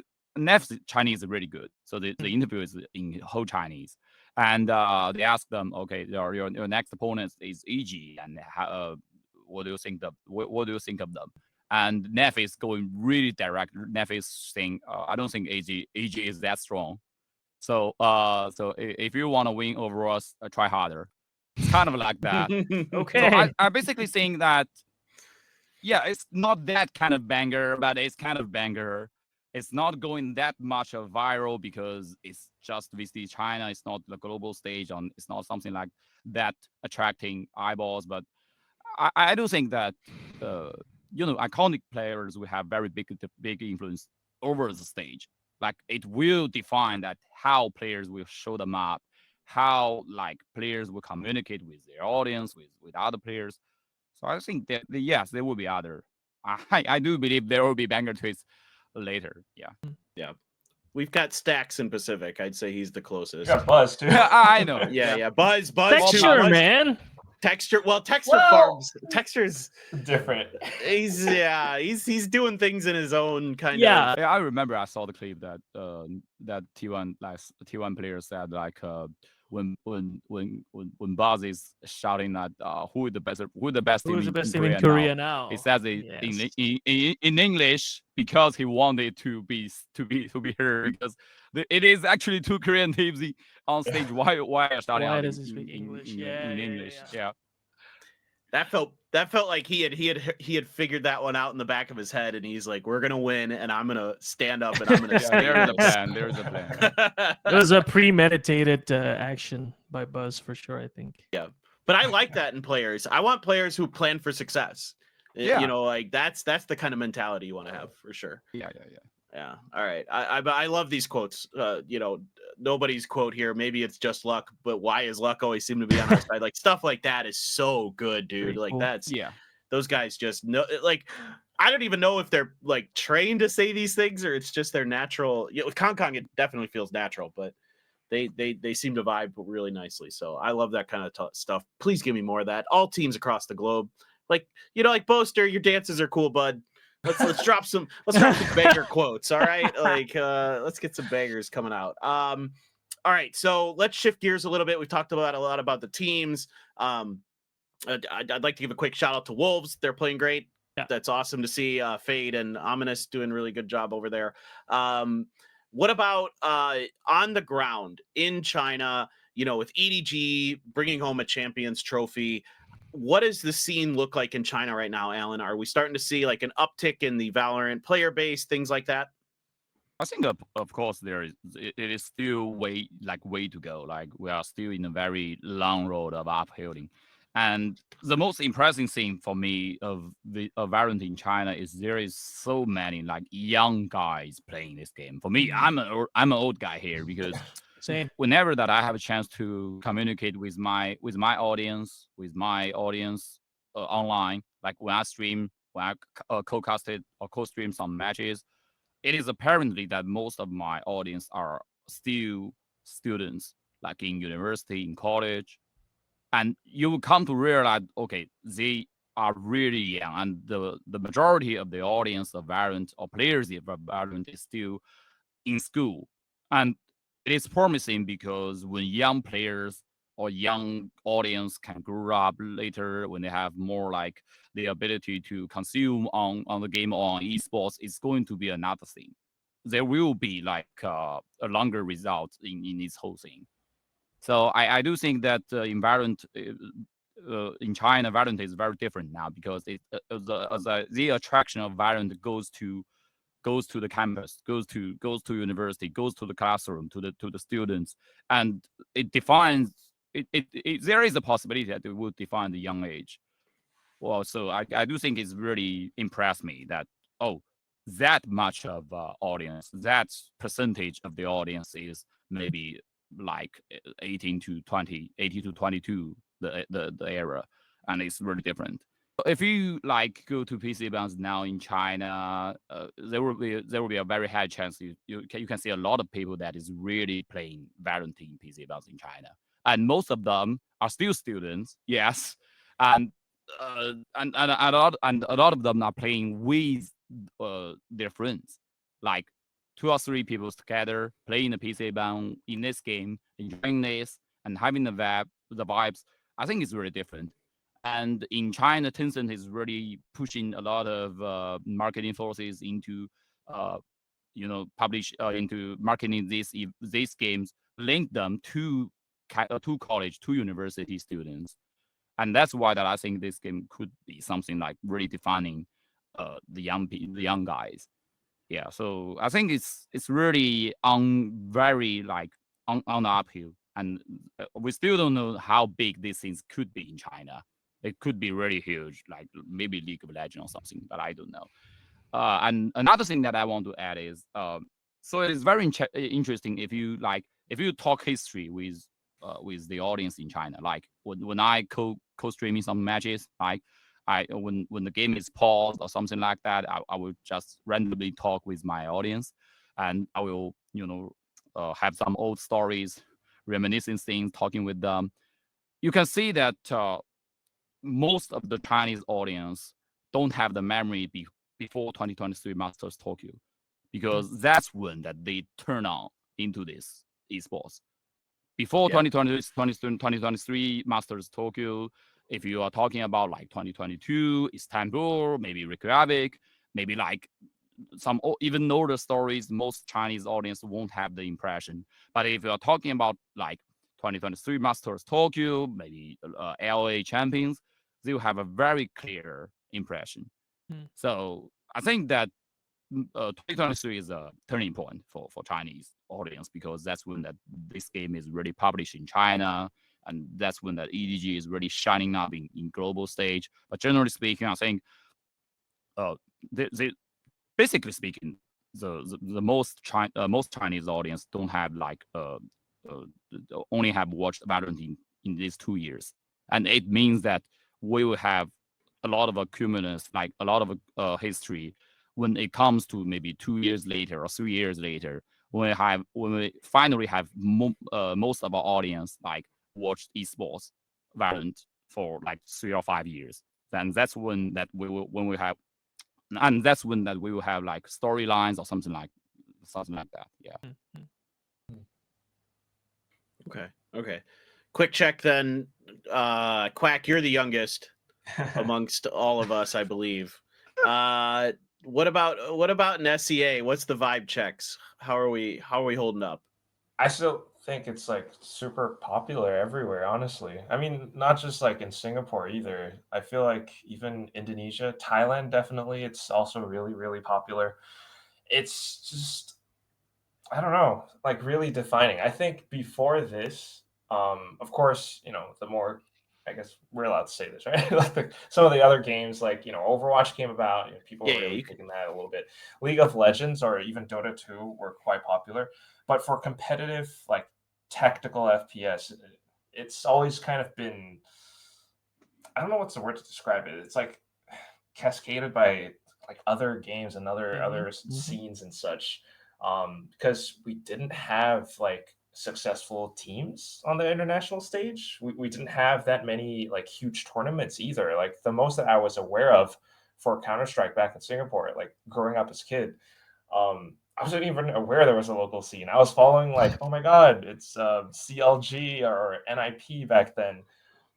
But then there was like Dreamscape, Impression, or well, old school Paper X was still around, and I had no idea. But once you have this with Valorant, and we had like these different tours, sort of. We had the APAC scene back then. Now everything's merged to Pacific. So all of a sudden we have so much more representation. And these are now the heroes that the younger generation will look at moving forward. And I think like everything that Alan says just makes sense, because like all these kids will be looking up to all of these guys, and not just the players too. Like there's probably some kid somewhere who listens to Alan's voice and he's like, yo, I want to be like Alan Gai. You know what I mean? Like that's what it is. Yeah.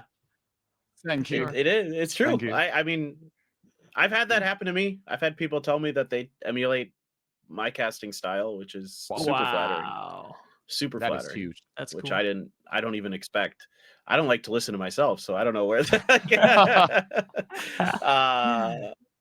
But okay. All right. So vibe check is good. I think the future for Valorant, at least in Asia overall, is looking very strong. I think pretty much across the board, numbers are trending up, maybe other than Japan, but if one of those teams starts doing something again, then I think we're going to see a resurgence there. What about for our female representation, for our game changers scene? How is that looking in China right now, Alan? I think we're all pretty curious about that. We're very vocal on this podcast that we want to see more game changer stuff. We want to see an expansion of the league. We want to see more representation. How does it look in your region? Well, I still don't think a lot of things have changed from I think the last time we spoke about this, because for now I'm still not hearing about how like VCT China are going to try to settle in how like basically how we are going to select teams for Game Changers Championship, because for other 3 regions we can see that the Game Changers series has already started, right? Yeah. And there will be regular like split 1 to 3, I think maybe three splits of matches, basically 3 seasons.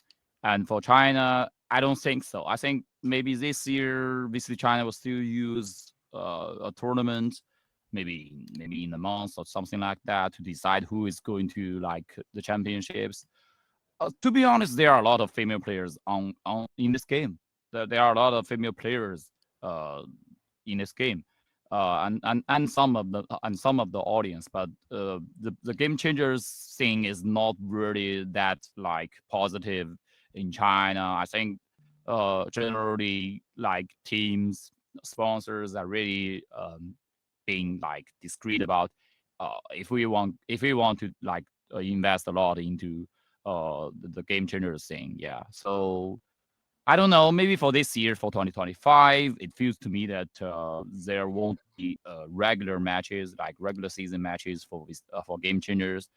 Maybe I do expect that even though that maybe you don't plan a regular season like throughout the whole year or half a year, you can try to make the qualifier, how to say, maybe more complex, maybe have more matches for the teams to grind. I think it will be better, but I don't know how the format will be. Yeah.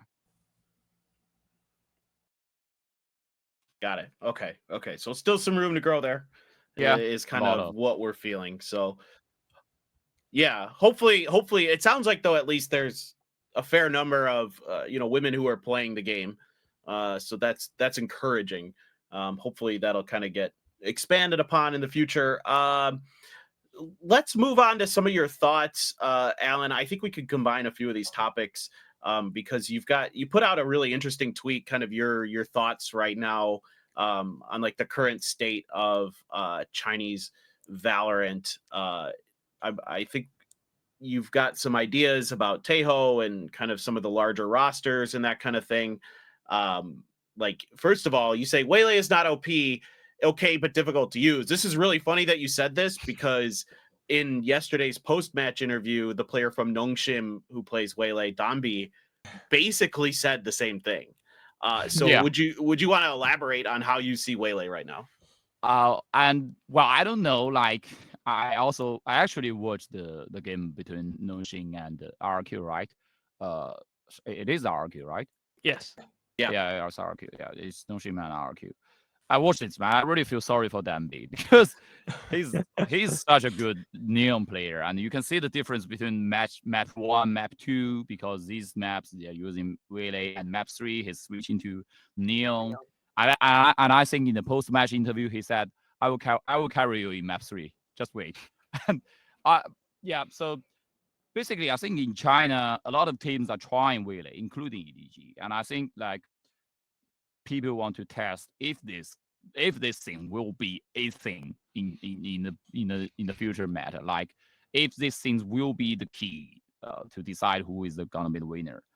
But I don't think this thing is a must. Like Waylay is a must pick that you have. Like it is even not comparable to Euro to Deo in the current meta, because even like people like will have comps without Euro, without Deo, but these agents are the real OP one, not like Waylay. I think Waylay is still underdeveloped.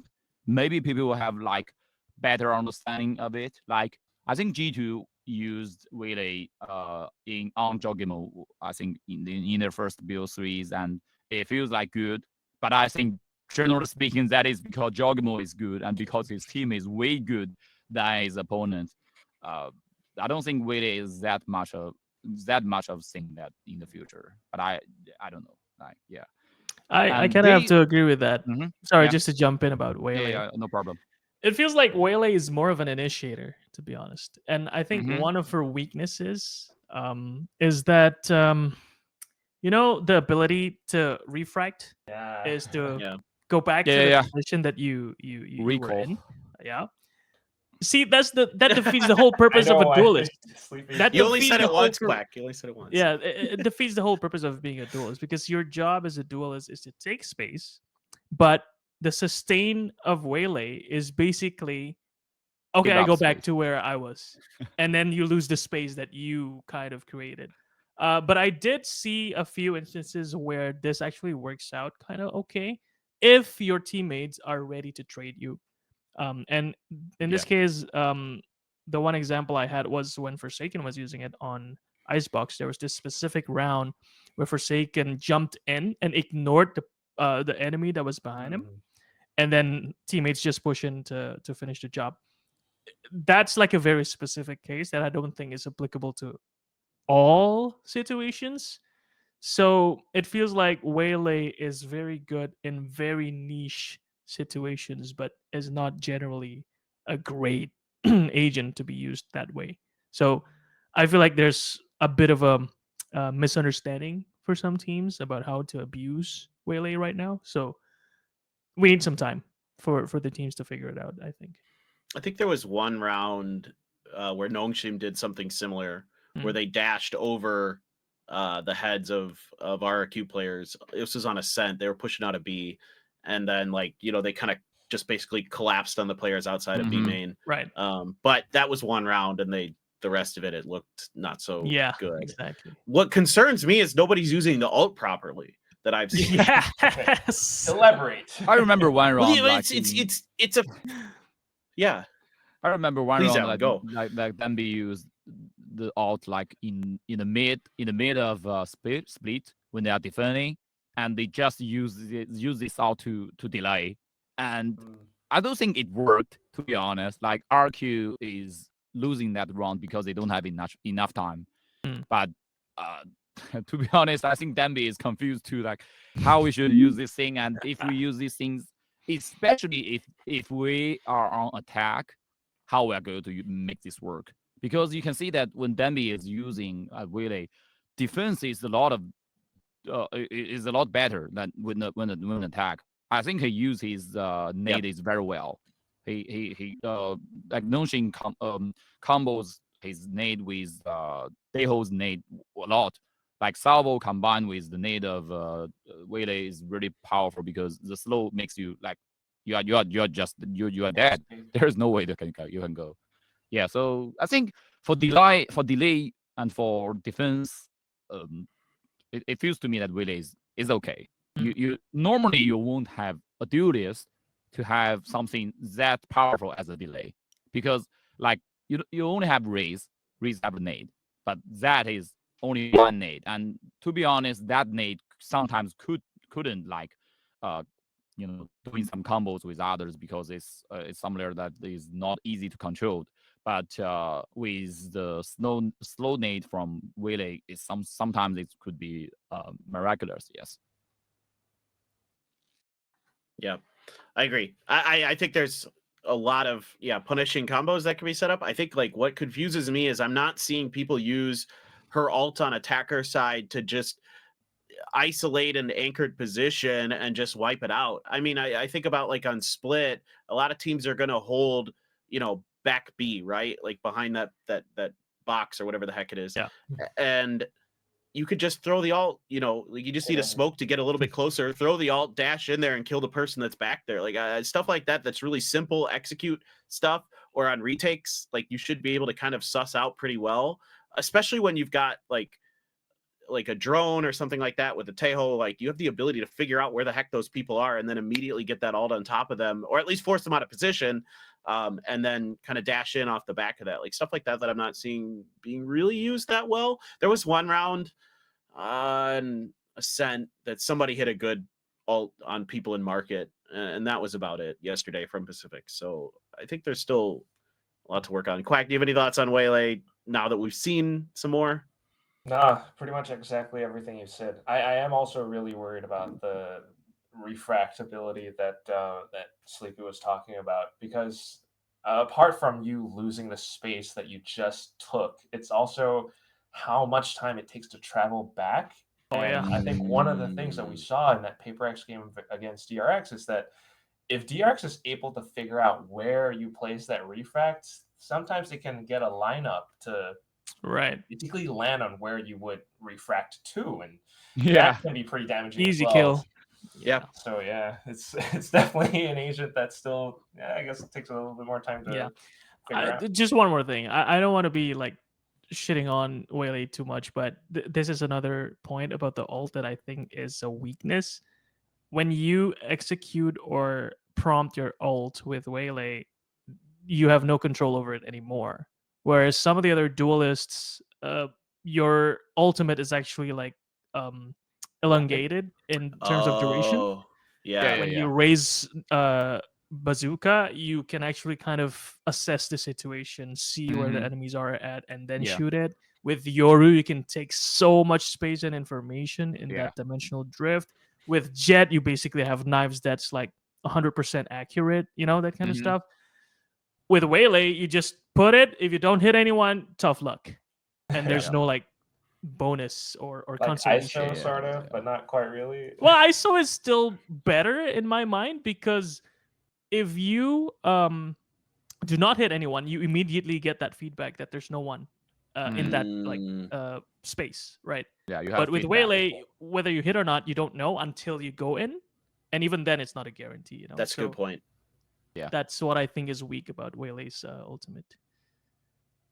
So we could see 2 changes, I think, to Waylay. Then something with the refract to make it better, because I don't think it's. Why would you not use Yoru in some cases if that's what you want to do? Because Yoru has the ability to send it 2 different ways, right? Like you've got the ability to send it back and forward. Correct. So it's not as good as that, and the ult is it doesn't give you any feedback. So I like that about the ult, that it doesn't give you feedback. That's really cool. I think that's really smart. All right, the other thing, Taeho, very heavily favored in China right now. I mean, I think that's starting to be a very global trend.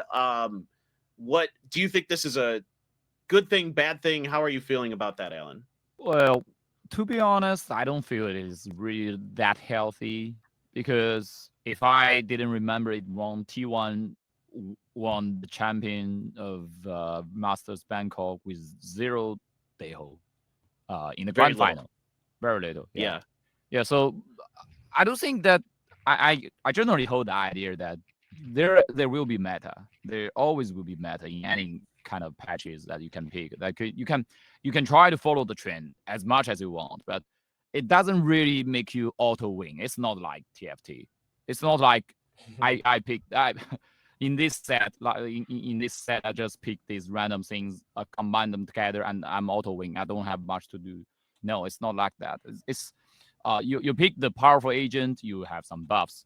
You don't pick them, maybe you don't have these buffs, but these buffs don't give you auto win. But to me, sometimes it feels to me that at least some teams in China is really trying to abuse it, and even though they don't like have very good comprehension or understanding of this FOMO agent. basically. So I do think that this is the result basically that will happen after that Master Bangkok, because like apart from T1, like the big data is there that KO is the most picked agent in Master Bangkok. So even like you can talk to yourself, oh, T1 won the champs, won the Masters champion without Daeho, but you can also talk to yourself, oh, Daeho is the most picked agent there. So people will follow the trend. I think it's natural, but I do think it's not healthy, because it doesn't really mean that Daeho is good for you. It just means it's good for most teams, and you have to decide if you are one team of the most in the most teams. So basically, I think I don't know. I do think a lot of teams find their better choice. Yes, a lot of them find a better solution with another initiator, but I do think a lot of teams are just following steps. Yeah. Yep. I don't think there's too many people that are going to disagree with you there. I think it's impressive, and there has to be something done about the salvos. I mean, they're even with the slight nerf, they're too good. Still, they're like, you either need to, and I'm like trying to think in my head, what do? You either need to switch the signature ability to be the concuss to the stun, and then you only get the 1 salvos that you have to buy, or you put the salvos on a refresh like the raise nade or the jet dash instead of a timer. Right. Yeah. You need to get kills to get the refresh. So I actually think there was an idea I was toying with another caster from Indonesia, Son. Shout out to him. Oh yeah, for good old Son surfacing this idea. How about we make the salvo shootable? Because the main concern with the salvos is that you don't need any skills. You don't need any skills. Exactly. You don't have to time it. You don't have to worry about it not hitting where you pointed at to. You don't miss. So what if you have to aim? Well, I either have to aim, or after you decide where to place it and then it touches the ground, the enemies can shoot it before it explodes. And so it makes it a bit more timing based, and you have to kind of combo it with another utility first you before need you to make have sure more that it skills hit. at least. Yeah. More skills, yeah. So that might be one idea. I like that idea. Yeah. I like that. That's a good one. That would be cool. Because then it just, I mean, players already playing it sensitivity through the roof to shoot recon darts. Yeah, so- definitely. Yeah, Just it another might as recon, well. or just another util. Yeah, for you to another shoot. recon. Yeah, Right. exactly. Interesting. Yeah, exactly. I think that's fine. I think actually I could live with that one. That's good. I think I want to skip past DRG and Wolves. Were running a little bit past time, but the one big question I think that a lot of people are talking about globally is some of the teams that are running large rosters. And this is something that, like we alluded to earlier, EG's done in the past, but now we've got a bunch of teams that are trying it. Yes, Yeah.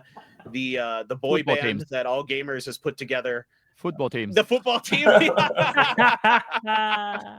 like that. I love it. You just need a think, goalkeeper. I think you're a bit critical of this. Yeah. Well, I do think I strongly oppose to the idea of 6-man roster and not even like talking about this. Like, well, I think a lot of teams in China, to be honest, they don't have much to do. Like, I would take that example for AG. Like, I have no hatred to AG, but I think for AG it is tough because there is not a lot of choice that in the market they can do. The best talents are there, but not in your teams. And there is no way that you can poach them from like EDG to your teams. There is no way. Like the players won't do that. You don't, and you don't have that much money that out of their pocket to do so. So basically, for AG and for other teams alike, I think they're doing is I'm trying to recruit a lot of new players, and I'm trying to find my core, my future core, like in this bunch of people. And I'm making a guess, and that's what I think that they are doing. That they are trying to, like in China, we are seeing that draw cards. It was like playing a card game. Right. Like you hope that my next card is really good.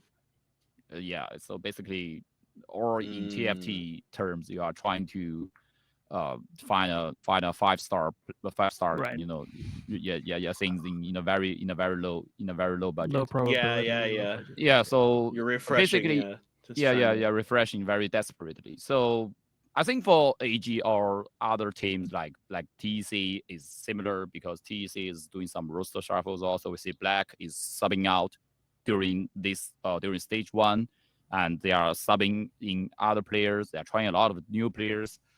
I do think this is the long shot that you hope that sometimes maybe like another KangKang that suddenly showed up. Right.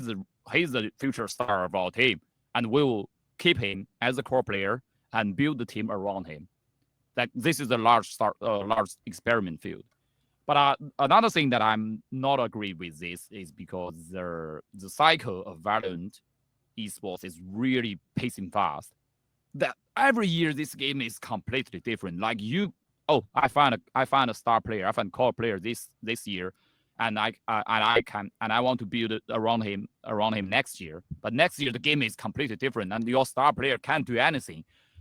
And that is why that I don't really agree with this kind of strategy. That I think the best estimation is you shuffle it up, trying to find the best piece in the first half of the year or the stage 1, and you try stage 2 try hard mode, because now stage 2 don't share the result of stage 1, so you can try very hard at stage 2 playoffs. You don't have to care your results of stage 1, and you try a best shot in stage 2 playoffs to go for champions.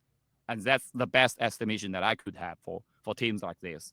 And I think there are differences between these teams. Like DRG also have a football teams, right?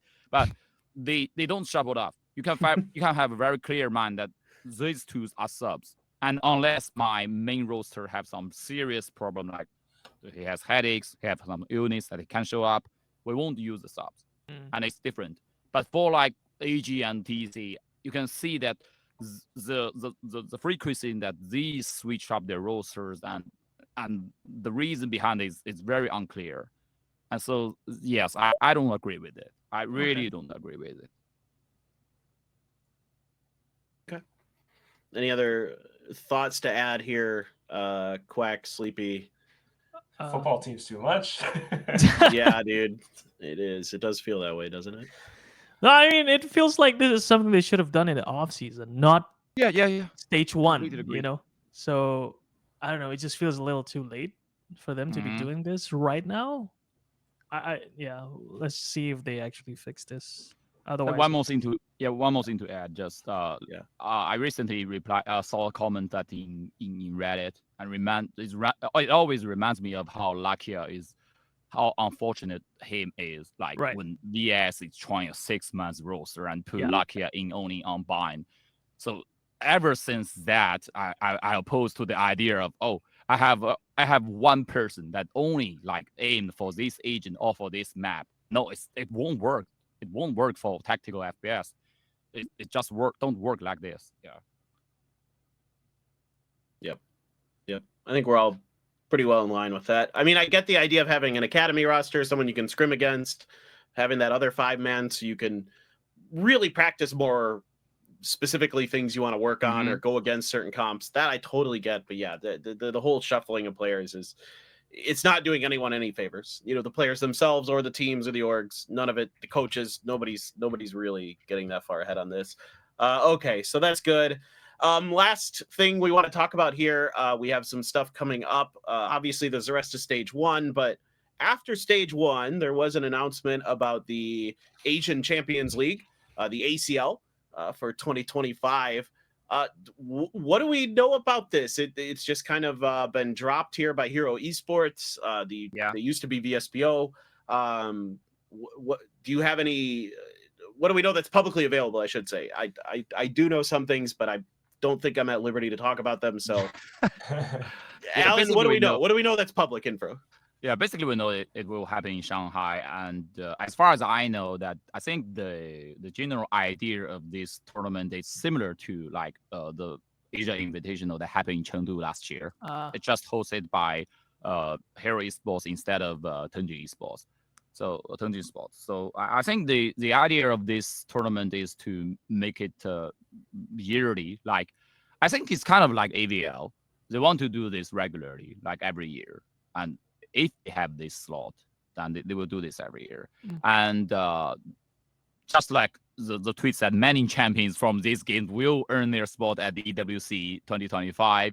A lot of other titles have announced that this part of ACL will be linked to EWC, and it could be. I think it's understandable and that it's reasonable, because if you have to hold like another qualifier for EWC, it would be really tiring, and I don't think it will be really that needed. So, yeah, I do think like if ACL is linked to EWC variant, I think it will be reasonable. Yeah. All right. Well, that's cool. That's something to look forward to then. Coming up after stage 1, have to see exactly what teams end up being invited and all that stuff. Very, very curious about how that plays out. Anything else anybody wants to go over? It's been a great episode in terms of learning a lot about what's going on in China right now. Quack, Sleepy, any final thoughts today? No. I think that's pretty much it. Yeah. All right. Yeah. No, I mean, we covered a ton. Covered a ton. Probably gonna keep our eyes on what is it? Nova Esports versus FPX next. Yes. Dude, that's that's gonna be a good one. Gotta tune in. Case. Yeah, it's a little tough for us, obviously, because the timings kind of overlap between Pacific and China, which is unfortunate, but it is what it is. I think we can all kind of understand why, because it's on the weekends generally. Yeah. So. Look, we have 2 screens, right? On average. That's it, exactly. Sure. Yeah. So you got your computer and a phone or 2 monitors, whatever you got. Tablet, yeah, whatever you need. Yeah. Okay. So we can watch both. All right. So we'll wrap it up. That was a really good episode. I think we'll cover some of the stuff that we talked about in Pacific. Next time we'll do some of our prediction stuff, or the whatever we call it, the thing where we Yeah, make predicts. guesses. Yeah, predicts. Yeah, predicts. That's what it's called. Thank you. The Yeah predicts. We'll talk about that next time. Black and Blue will be back, I think. And yeah, this was a lot of fun. So thank you again. Okay. Thanks, Joadi. We're missing your derailment of the episode. Yeah, man. Sorry, I Yeah. can't fill your shoes, BNB. You gotta Nobody be can. the derailment device. Nobody can fill those Nobody can shoes. fill those shoes. But sincerely, thank you again, Alan. We love having you on, man. You're so insightful, dude. It's so great to have you here. So thank you again. No problem. All right. Well, Quack, Sleepy, thank you guys as well for joining us. I know everybody's busy right now. Things are a little chaotic in the world. But yeah, that is going to wrap it up for YAP2ASIA episode 9. Make sure to do all the cool stuff. Follow us on all of our social medias and whatnot. And yeah, that's going to do it. We'll see you guys next time. Peace out. Bye. Bye.